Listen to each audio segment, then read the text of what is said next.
ओम श्री परमात्मने नमः। श्री हरि चैनल पर सभी ऋषि मुनियों के चरणों में प्रणाम करता हूँ। सब संत जनों के चरणों में प्रणाम करता हूँ। सभी मेरे देशवासियों प्यार भरा स्वागत करता हूँ। इस वीडियो को आप अंत तक सुने। इस वीडियो को सुनने वाले मेरे देश के हर कोने में घरों में बैठी माताएं के चरणों में मैं चरण स्पर्श करता हूँ। बहनों भाइयों को प्यार नमस्कार। यह वीडियो श्री कृष्ण अर्जुन संवाद का है।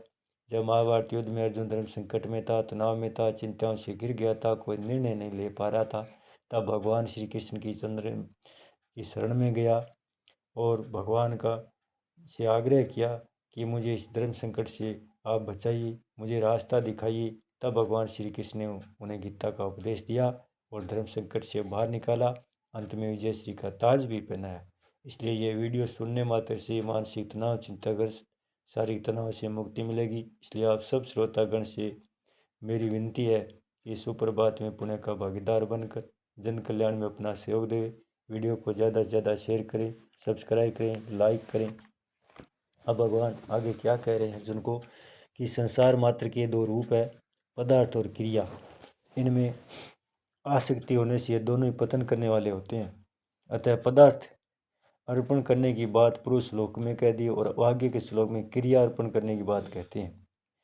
यत करोसि यद सनासि यजुहोसि ददासि यत पश्यसि कौन्तेय यत कृशवमदर्पणम्। हे कुंती पुत्र, तू जो कुछ करता है, जो कुछ भोजन करता है, जो कुछ यज्ञ करता है, जो कुछ दान देता है और जो कुछ तप करता है, वह सब मेरे अर्पण कर दे। यह क्या भगवान का ये नियम है कि जो जैसे मेरी शरण लेते हैं मैं वैसे ही उनका आश्रय देता हूँ। गीता चौथे अध्याय का 11वां श्लोक। जो भगत अपनी वस्तु मेरी अर्पण करता है मैं उसे अपनी वस्तु देता हूँ। भगत तो सीमित ही वस्तु देता है पर मैं अनंत गुणा करके देता हूँ। पर तो जो अपने आप को ही मुझे दे देता है मैं अपने आप को ही दे देता हूँ। वास्तव में मैंने अपने आप को संसार मात्र को दे रखा है। गीता 9वें अध्याय का 4था श्लोक। और सबको सब कुछ करने की स्वतंत्रता दे रखी है। अगर मनुष्य मेरी दी हुई स्वतंत्रता को मेरे अर्पण कर देता है तो मैं भी अपनी स्वतंत्रता को उसके अर्पण कर देता हूँ, अर्थात मैं उसके अधीन हो जाता हूँ। इसलिए यहाँ भगवान उस स्वतंत्रता को अपने अर्पण करने के लिए अर्जुन से कहते हैं यत करोसि। यह पद ऐसा विलक्षण है कि इसमें शास्त्रीय, शारीरिक, व्यवहारिक, सामाजिक, परमार्थिक आदि ज्ञान मात्र क्रियाएं आ जाती है। भगवान कहते हैं कि तू इन संपूर्ण क्रियाओं को मेरे अर्पण कर दे, था तू खुद ही मेरे अर्पित हो जा, तो तेरी संपूर्ण क्रियाएं स्वतः मेरी अर्पित हो जाएगी। अब आगे भगवान उन्हीं क्रियाओं का विभाग करते हैं। यद सनासी, इस पद के अंतर्गत संपूर्ण शारीरिक क्रियाएं लेनी चाहिए। अर्थात शरीर के लिए तू जो भोजन करता है, जल पीता है, कुपथ्य खाता है और पथ्य का सेवन करता है, औषधि सेवन करता है, कपड़ा पहनता है, सर्दी गर्मी से शरीर की रक्षा करता है, स्वास्थ्य के लिए समय अनुसार सोता और जागता है, घूमता फिरता है, शौच स्नान करता है, आदि सभी क्रियाओं को तू मेरे अर्पण करते। यह सारी क्रियाओं का पहला विभाग है। यजुहोशी, इस पद में इस संबंधी सभी क्रियाएं आ जाती हैं। अर्थात साकल्य, सामग्री इकट्ठी करना, अग्नि प्रकट करना, मंत्र पढ़ना, औषधि आदि सभी शास्त्रीय क्रियाएं मेरे अर्पण करते। यह ददासीयत है, तू जो कुछ देता है अर्थात दूसरों को सेवा करता है, दूसरों की सहायता करता है, दूसरों की आवश्यकता पूर्ति करता है आदि जो कुछ शास्त्रीय क्रियाएं करता है वह सब मेरे अर्पण करते।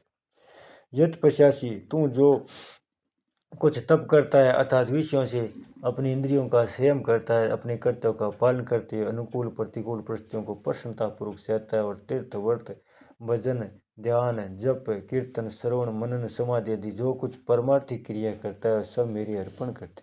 उपयुक्त तीनों पद शास्त्रीय और परमार्थिक क्रियाओं का दूसरा विभाग है। तत्कुरु स्व मद अर्पण, यहाँ भगवान ने परम स्पेदी कुरु क्रियापद ने देकर आत्मनिर्भर कुरु सो क्रियापद दिया है। इसका तात्पर्य यह हुआ कि तुम सब कुछ मेरे अर्पण कर देगा तो मेरी कमी की पूर्ति हो जाएगी। यह बात नहीं है किंतु सब कुछ मेरे अर्पण करने पर तेरे पास कुछ नहीं रहेगा, अर्थात तेरा मैं और मेरापन सब खत्म हो जाएगा जो कि बंधन कारक है। सब कुछ मेरे अर्पण करने के फलस्वरूप तेरे को पूर्णता की प्राप्ति हो जाएगी, अर्थात जिस लाभ से बढ़कर दूसरा कोई लाभ संभव ही नहीं और जिस लाभ में स्थित होने पर बड़े भारी दुख से भी विचलित नहीं किया जा सकता, अर्थात जहाँ दुख हो गए स्वयं का ही अत्यंत योग है। गीता 6 अध्याय का 22वां-23वां श्लोक। ऐसा लाभ तेरे को प्राप्त हो जाएगा। इस श्लोक में यतः पद 5 बार कहने का तात्पर्य है कि एक एक क्रिया अर्पण करने का भी अपार महत्व है। फिर संपूर्ण क्रियाएं अर्पण की जाए तब तो कहना ही क्या है। विशेष बात है 26वें श्लोक में तो भगवान ने पत्र पुष्प आदि अर्पण करने की बात कही, जो कि अनायास अर्थात बिना परिश्रम के प्राप्त होती है। परंतु इसमें कुछ न कुछ उद्योग तो करना ही पड़ेगा।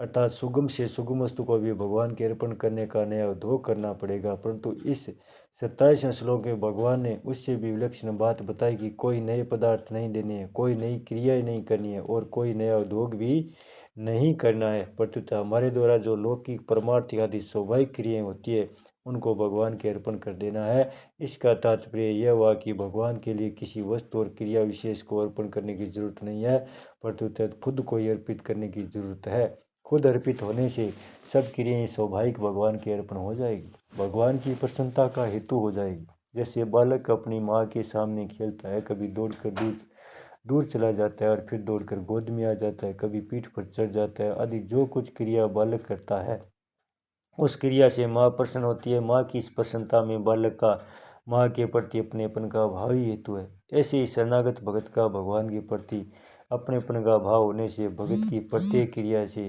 भगवान को प्रसन्नता होती है। यहाँ करोसी क्रिया के साथ सामान्य यथ पद होने से तू जो कुछ करता है ऐसा कहने से निषिद्ध क्रिया भी आ जाती है।